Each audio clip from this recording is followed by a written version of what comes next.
zvinhu zviya zvatanga kumwashuka manje, right? Muri yeZimbabwe pane nyaya ndiri kusangana nayo panapa, ndangoti ndidarike nayo ndichikuzivisa iya. Ndiri kuona panapa iri kunzi vanhu vari kubribeka kuti vakwanise kunge vachimhanya neslogan 2030 iyo.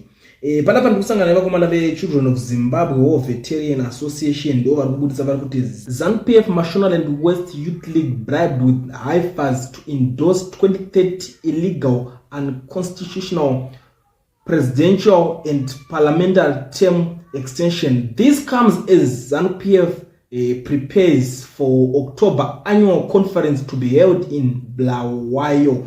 Ndobva pabudiswa list vanhu vari kupromiswa, vari kupuwa, vari kutoma kaunzi, vari kupuwa mahaifa acho. Saka uri kuona kuti nyaya iri kuitika pandekureso. Vanhu vese iko zvinezvi game iyi yakutambuka zvakangwara manje. Vanhu vanditi ndirambe ndiripo.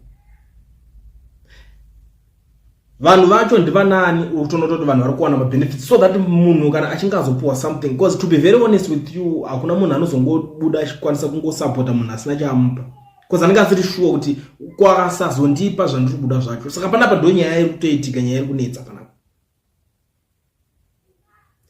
Pari kunzi vari kupuwa something, imozongoti aiwa vanhu ndo vari kudaro, vanhu ndo vari kudaro, but pane motivation iripo behind. Ndosaka muri kuona iko zvine zvinyonga dzese dziri kuitika pachavo, havasi kunzwanana, havasi kuwirirana.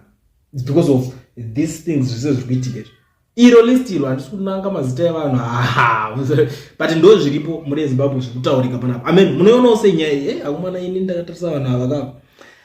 I don't think, amen, ngatimboona kuti vachasvitsana kupi chaizvo, but zvandiri kuona apa kapa harisi kupera zvakanaka gore.